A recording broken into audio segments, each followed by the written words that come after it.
జయ శ్రీమన్నారాయణ. శ్రీమన్నారాయణ చరణం శరణం ప్రపంచే శ్రీమతే నారాయణాయ నమః. ఆపదాపహర్తారం దాతారం సర్వసంపదాం లోకాభిరామం శ్రీరామం భూయో భూయో నమామ్యహం. జ్ఞానానందమయం దేవం నిర్మలా స్ఫటికాగ్నిం ఆధారం సర్వవిద్యానాం హయగ్రీవ ఉపాస్మహే. మనం ఇప్పుడు వీడియోలో రాహుగ్రహం 18 మే 2005 నుండి మీనం నుంచి కుంభరాశిలోకి మారుతున్నాడు. అంటే ఛాయాగ్రహాలైన రాహుకేతులు ఎప్పుడు కూడా వక్రగతిలోకి వెళ్తాయి, అంటే వెనక నుంచి ముందుకు వస్తాయి. అంటే మీనరాశి నుంచి కుంభరాశిలోకి ప్రవేశించడం అనేది జరుగుతుంది. అలా ప్రవేశించినప్పుడు వివిధ రాశుల వారికి కలిగే ఫలితాలు ఏ విధంగా ఉంటాయి? అయితే ఒక రాశి అంటే 3 నక్షత్రాలు. వారి జన్మ నక్షత్రం నుంచి ఆ నక్షత్రంలోకి ప్రవేశించినప్పుడు వారి ఫలితాలు ఏ విధంగా ఉంటాయి? ఇది మామూలుగా గోచార ఫలితాలు కాకుండా నేను చెప్పబోయే అన్నీ కూడా అంగ నక్షత్ర గోచారాలు. అంటే వారి జన్మ నక్షత్రం నుంచి రాహు స్థితి చెందిన నక్షత్రంలోకి ప్రవేశించినప్పుడు ఒక్కొక్క శరీరాంగం మీద ప్రభావం అనేది చూపిస్తుంది. అంటే కొన్ని సందర్భాల్లో శుభ ఫలితాలు ఉంటాయి, కొన్ని సందర్భాల్లో అశుభ ఫలితాలు అనేవి ఉంటాయి. ఆ రాశిలో ఉన్న 3 నక్షత్రాల వారికి ఒకే రకమైన ఫలితాలు ఉండవు. అంటే ఉదాహరణకి అశ్విని నక్షత్రం వారికి శుభ ఫలితాలు ఉండొచ్చు, భరణి నక్షత్రం వారికి అశుభ ఫలితాలు ఉండొచ్చు, మళ్ళా కృతికా నక్షత్రం వారికి శుభ ఫలితాలు కానీ అశుభ ఫలితాలు కానీ ఉండొచ్చు. వాటిని ఆధారంగా చేసుకొని నేను ఇప్పుడు మీకు ఫలితాలు అనేవి చెప్పబోతున్నాను. ముందుగా అసలు రాహుకేతుల గురించి కొంచెం తెలుసుకునే ప్రయత్నం చేద్దాం. రాహుకేతువులు ఫలితాలు. పరాశర మహాముని బృహత్ పరాశర హోరలో 12 గ్రహాలను గురించి చెప్పడం జరిగింది. అవి ఏంటి? రవి, చంద్ర, కుజ, బుధ, గురు, శనులు, శుక్రుడు. ఇవి దృశ్య రూపంగా చెప్పాడు, అంటే ఇవి కంటికి కనిపిస్తాయి. 5 గ్రహాలు అదృశ్య రూపంగా చెప్పాడు, అంటే ఇవి కంటికి కనబడవు. అవి ఏంటంటే రాహువు, కేతువు, ధూమ, పరివేష, ఇంద్ర, ధనస్సు అనేవి ఖగోళంలో అంటే ఆకాశంలో చూడడానికి అస్సలు కనపడవు. ఈ 5 గ్రహాలలో రాహుకేతులకు జ్యోతిష్ శాస్త్రంలో విశేషమైన ప్రాముఖ్యత అనేది ఇవ్వబడింది. భూమి సూర్యుని చుట్టూ తిరుగు మార్గం, దీన్ని కక్ష అంటారు. ఈ కక్షకు కాంతి వృత్తం అని పేరు. చంద్రుడు భూమి చుట్టూ తిరుగుతున్నప్పుడు కలుగు చంద్రకక్ష ఈ కాంతి వృత్తాంతాన్ని 2 స్థానాలు అనగా 2 స్థాలు ఖండిస్తూ ఉంటుంది. చంద్రుడు దక్షిణ నుండి ఉత్తరానికి పోవు మార్గాలలో ఖండించు బిందువుకు రాహు అని పేరు. ఉత్తరము నుండి దక్షిణానికి పోవు మార్గంలో ఖండించు బిందువునకు కేతువు అనే పేరు. కాంతి వృత్తానికి చంద్ర కక్షకు 5 భాగాల దూరంలో ఉంటుంది. ఇట్టి ఖండన బిందువులు సూర్యునికి తప్ప మిగిలిన 6 గ్రహాలకు కూడా ఉంటాయి. పురాణాల్లో ఈ రాహుకేతుల గురించి ఒక కథ కూడా ఉంది. అదేమిటంటే, అమృతం కొరకు రాక్షసులు దేవతలు పాల సముద్రాన్ని చిలుకుచూ ఉండగా అమృతము లభించింది. దాని కొరకు దేవతలు రాక్షసులు కలహించుకున్నారు. అప్పుడు విష్ణు మోహిని అవతారం ధరించి దేవతలను రాక్షసులను వేరు వరుసలలో కూర్చుండబెట్టి అమృతాన్ని సమానంగా అందరికీ పంచిపెడతానని చెప్పాడు. కానీ ముందు దేవతలు కూర్చున్న వరుసలో అమృతం పంచిపెట్టడం మొదలుపెట్టాడు. అది స్వరాభాను అనే రాక్షసుడు చూచి దేవతల వరుసలోకి వచ్చి కూర్చుండి అమృతాన్ని సేవిస్తూ ఉన్నాడు. ఆ విషయాన్ని సూర్యచంద్రులు గుర్తించి విష్ణువుకు రహస్యంగా తెలియజెప్పారు. అప్పుడు శ్రీహరి తన సుదర్శన చక్రంతో రాక్షసుని యొక్క శిరస్సును ఖండించి వేశాడు. కానీ అప్పటికే ఆ రాక్షసుడు అమృతాన్ని సేవించాడు. ఆ రాక్షసుని తల సుదర్శన చక్రంచే ఖండించబడినను అమృతం వలన అంటే అమృతాన్ని తాగడం వలన తల, మొండెము 2 కూడా చనిపోకుండా అమరులై రాహుకేతువుల పేర్లతో నిలిచిపోయారు. అది లగాయతు అంటే అప్పటి నుంచి ఆ రాహుకేతువులు సూర్యచంద్రులపై పగబట్టి సూర్యచంద్రులను మింగడానికి ప్రయత్నిస్తూ ఉన్నారు. గ్రహణము రోజున ఈ రాహుకేతులు వేధిస్తూ ఉన్నారు. ఈ విషయాన్ని మన పూర్వులు చక్కగా ఒక కథ వలె అల్లారు. అదేంటంటే సూర్యుడు మహావిష్ణువు అన్నమాట. క్రాంతి మండలము విష్ణు చక్రము. చంద్రకక్ష క్రాంతి మండలమును ఖండించు బిందువులే రాహుకేతువులు. జ్యోతిష్ శాస్త్రంలో ఈ రాహుకేతువులకు విశేషమైన ప్రాముఖ్యత అనేది కల్పించబడింది. క్రాంతి మండలము భూమి పరిభ్రమించు మార్గము, సూర్యుని స్థానమును సూచిస్తూ ఉంటుంది. రెండవది మనము జన్మించే సమయంలో భూమి ఆకాశమున కలస్థానము, ఇది జన్మలగ్నంలో చెప్పబడుతూ ఉంటుంది. ఇవి నైసర్గిక పాపగ్రహాలుగా చెప్పబడాయి. కానీ 3, 6, 11 స్థానాల్లో ఉన్నచో యోగిస్తూ ఉంటాయి. అయితే రాహుకేతువులు 10వ స్థానంలో కూడా యోగిస్తారు. వీరి నైసర్గిక శుభగ్రహాలతో కలిసి 3, 6, 11 స్థానాల్లో ఉన్నచో బాగా యోగిస్తూ ఉంటారు. శనివత్ రాహు, కుజవత్ కేతు అని చెప్పబడింది. అంటే రాహు శనితో సమానుడు, కేతువు కుజంతో సమానుడు. రాహుకేతువులు 3, 6, 11 స్థానాల్లో ఉండి శుభుల చేత చూడబడినను యోగిస్తూ ఉంటారు. ఇవి ఛాయాగ్రహాలగుటచే స్వతంత్రంగా ఫలితాలు ఇవ్వజాలక ఎవరితో కలిసి ఉందురో, ఎవరి ఇంటిలో ఉందురో, ఎవరిచే చూడబడుచుందురో వారిలో బలాధికము ఇచ్చు ఫలితములు ఇచ్చెదరని చెప్పబడింది. కానీ ఈ అభిప్రాయాన్ని కొందరు అంగీకరించడం లేదు. రాహుకేతువులకు కూడా ఉచ్చ, స్వక్షేత్ర, మిత్ర, నీచ స్థానాలు కల్పించబడుటచే వారి స్థితిని బట్టి ఇతర గ్రహములకు వలనే ఫలితములు తెలియజేయవలనని చెప్పి ఉన్నారు. రాహుకేతువులు స్వతంత్రంగా యోగము ఇచ్చుట అనేది మనం అనుభవంలో కూడా చూస్తూ ఉన్నాం. రాహువు వ్యయంలో ఉన్నచో జాతకంలో పట్టిన ఇతర యోగములను కూడా బలహీనము చేయుచున్నాడు. కేతువు తృతీయంలో ఉన్నచో బాగా యోగిస్తున్నాడు. కేతువు తృతీయమునందే కాకుండా 12లో ఉన్న కూడా బాగా యోగిస్తాడని పరాశర మహాముని చెప్పడం జరిగింది. కేతువు తృతీయ వ్యయ స్థానాల్లో ఉన్నప్పుడు ఆ తృతీయ వ్యయాధిపతుల బలంతో నిమిత్తం లేకుండా రాజయోగాన్ని ఇస్తూ ఉన్నారు. రవి రాహు గురుభి బహుపుత్ర అని చెప్పబడిన, అనగా రాహువు రవి గురువు వలె స్వతంత్రంగా బహుపుత్ర యోగాన్ని ఇచ్చుచున్నారు. రాహు లాభస్థానమున ఉండి గురువుచే చూడబడుచున్నప్పుడు మాత్రమే ఈ యోగము చెప్పవలేను.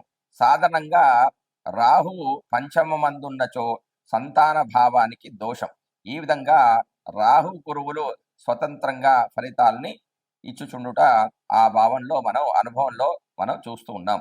కానీ రాహుకేతువులు ఇతర గ్రహాలతో కలిసినప్పుడు మాత్రం స్వతంత్రంగా ఫలితాలను ఇయ్యగా ఎవరితో కలిసి ఉందరో వారిచ్చు ఫలితాన్ని ఇచ్చుచున్నారు. ఎవరితో కలియక ఎవరి చేతను చూడబడక ఉన్నచో స్వతంత్రంగా ఫలితాలను ఇస్తూ ఉన్నారు. రాహుకేతులకు చంద్ర సంబంధము చాలా మంచిది. చంద్ర సంబంధము విశేష బలాన్ని కలగజేస్తూ ఉంటుంది.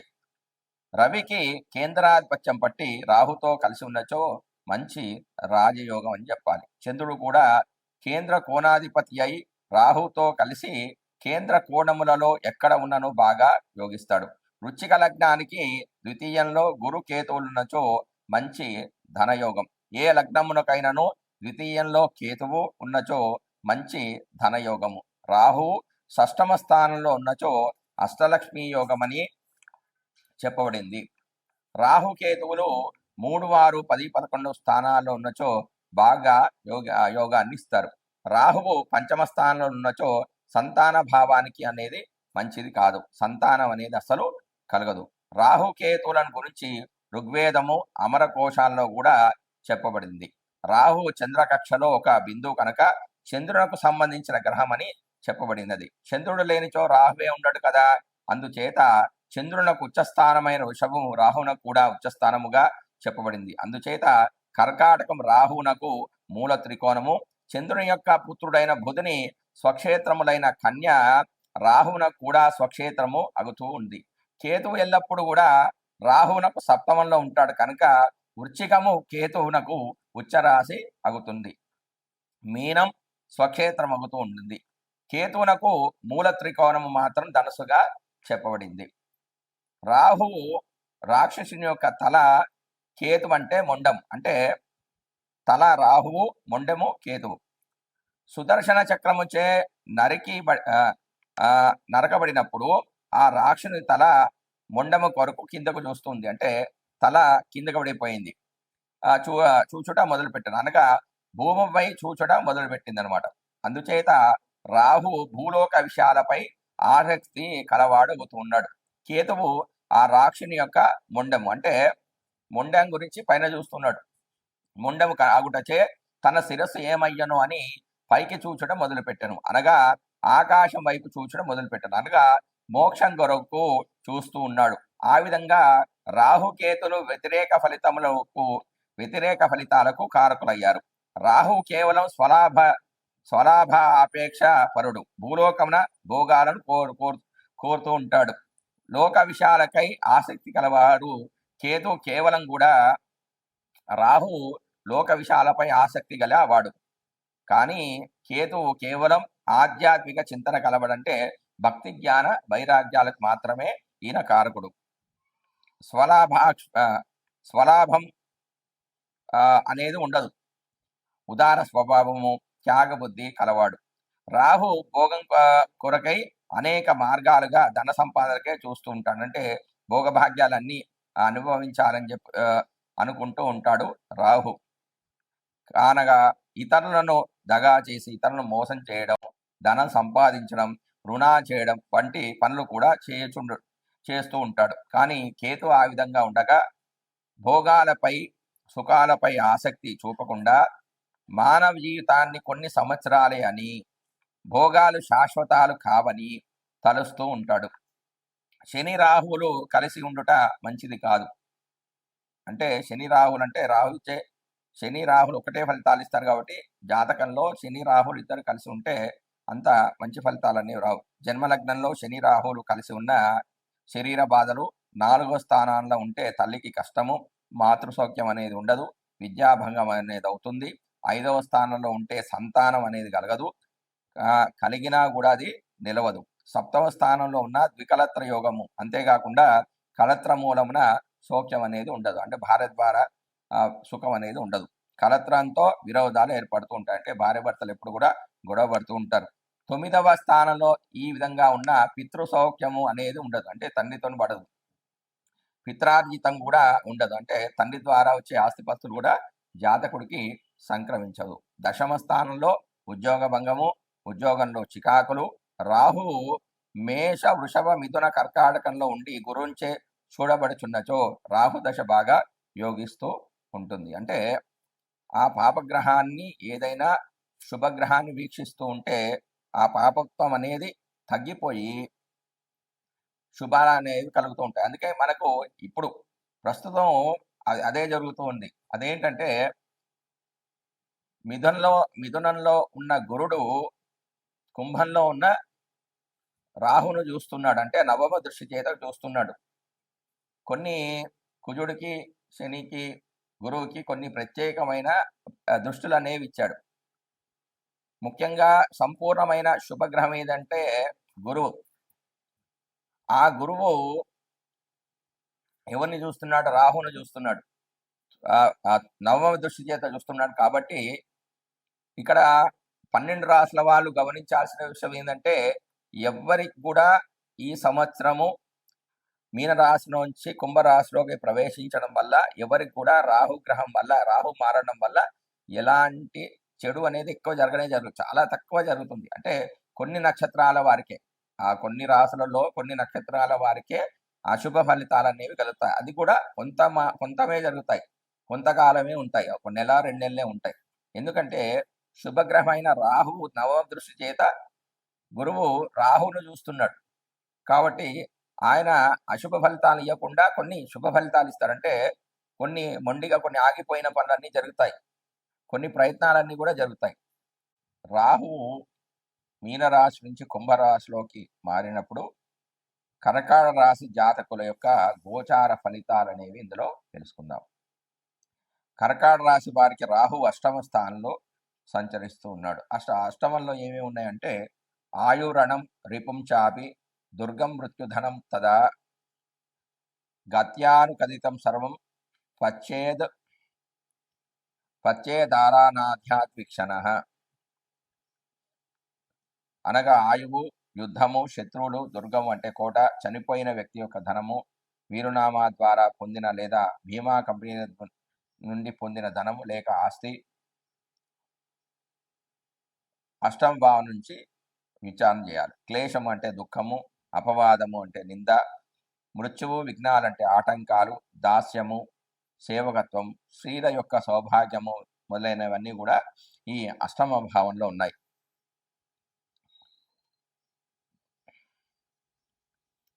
ఇక అష్టమ కర్కాటక రాశిలోని పునర్వసు, పుష్యమి నక్షత్ర జాతకులకు అంగగోచారం ప్రకారం రాహు శరీరంగంలోని ఉదరం పైన సంచారం వల్ల శుభ ఫలితాలు అనేవి గోచరిస్తూ ఉంటాయి. ఆశ్లేష నక్షత్ర జాతకులకు కూడా శుభ ఫలితాలు అనేవి కలుగుతాయి. అవి ఈ విధంగా ఉన్నాయి. వ్యాధుల నుండి ఉపశమనం లభిస్తుంది. మృతధనం అనేది లభిస్తుంది. జీవిత బీమా సంస్థల ద్వారా ధనం అనేది లభిస్తుంది. శత్రువులపై ఆధిపత్యాన్ని వహిస్తారు. కలత్ర మూలకంగా ధనం అనేది లభిస్తుంది. లాటరీలు, గుర్రపందాలు, షేర్స్ మొదలైన వాటి ద్వారా ఆకస్మికమైన ధనలాభం అనేది కలుగుతుంది. దుష్టులతో సాంగత్యం ఏర్పడుతుంది. కలత్రంతో తగాదాలు, యాక్సిడెంట్లు జరిగే అవకాశం కూడా కొంచెం ఉంది. జాగ్రత్త అనేది చాలా అవసరము. చెడ్డ పనుల యందు ఆసక్తి అనేది పెరుగుతూ ఉంటుంది. పరిశోధన రంగంలో వారికి అంటే రీసెర్చ్ చేసే వారికి మంచి ఫలితాలు అనేవి కనిపిస్తాయి. ప్రభుత్వంలో ప్రభుత్వ మూలకంగా కొన్ని ఇబ్బందులు కూడా ఎదురయ్యే అవకాశాలు ఉన్నాయి. కాబట్టి కొంచెం జాగ్రత్త అనేది చాలా అవసరము. జై శ్రీమన్నారాయణ. ఇప్పుడు నేను చెప్పబోయే రెమెడీస్ అంటే ఈ శాంతి పరిహారాలు ప్రతి రాశి వారికి చివర వేసుకోండి. రాహు దుష్ట స్థానంలో ఉన్నప్పుడు శుభ ఫలితాలు కలగాలన్నా చేసుకోవాల్సిన శాంతి పరిహారాలు ఏమిటి అంటే రాహుకు సంబంధించిన ఈ దిగువ తెలిపిన వస్తువులను దానం చేయాలి. ఏంటి? బంగారము, సప్తధాన్యాలు అంటే మినుములు, పెసలు, శనగలు, బార్లీ, బియ్యము, గోధుమలు, ఉలవలు ఇవి దానం చేయాలి. ఇంకా నీలి వస్త్రము, ఇనుము, నువ్వులు, కంబళి అంటే రగ్గు కప్పుకునే చెద్దరు, శూర్పం అంటే చేట, నువ్వులతో నిండిన రాగి పాత్ర, ఖడ్గం అంటే కత్తి, బంగారంతో చేయించిన సర్ప ప్రతిమ, పాము యొక్క బొమ్మ ప్రతిమ, సీసము, ఆవాలు, గుర్రము మొదలైన వస్తువులన్నింటినీ కానీ లేదా యథాశక్తిగా వీటిని అన్ని ఇస్తే కూడా మంచిదే. లేకపోతే యథాశక్తిగా సంపాదించిన కొన్ని వస్తువులను కానీ దానం చేయటం వల్ల రాహుగ్రహ శాంతి అనేది కలుగుతూ ఉంటుంది. శని, రాహు, కేతు గ్రహాల పీడతో బాధపడుతున్న వారు ప్రతిరోజు కూడా ఉదయం సాయంత్రం వేళలో సాంబ్రాణి ధూపం వేయుట మరియు ఆ ధూపాన్ని వేయడం ద్వారా వచ్చే పొగను పీల్చడం ద్వారా కూడా మంచి ఫలితాలు అనేవి కలుగుతాయి. ఆ పొగను పీల్చితే కూడా అశుభ ఫలితాలు అనేవి తొలగిపోతాయి. ఏనుగు దంతాలతో తయారు చేసిన వస్తువులను జలంతో ఉంచి స్నానం చేయుటను ఉత్తమ స్థానంగా చెప్పారు. మరియు ఆ జలంలో గోమూత్రము, నువ్వులాకులు వేసి బాగా కాచి ఆ నీటితో స్నానం ఆచరించడం వల్ల కూడా ఉత్తమమైన ఫలితాలు కలుగుతాయి. ముఖ్యమైన గమనిక ఏంటంటే జన్మకుండలి యందు, వర్షకుండలి యందు లేక గోచారిత్యా ఏదైనా గ్రహము దోషకారకమై ఉన్నచో ఆయా గ్రహశాంతి నిమిత్తము జపము, దానము, హోమము, స్థానము, శాంతి పఠనము, దేవతా పారాయణాది ఉపాయాలు నిర్వహించడం వల్ల శాంతి అనేది చేకూరగలదు. ఏ గ్రహం కొరకు ఏ వస్తువులు దానం చేయవలెనో, ఏ వస్తువులు జలంలో వేసి స్నానం చేయవలనో స్పష్టంగా అరిష్ట శాంతి అనే ఒక ఖండంలో అనే పుస్తకంలో వీటి గురించి చెప్పడం అనేది జరిగింది. జై శ్రీమన్నారాయణ.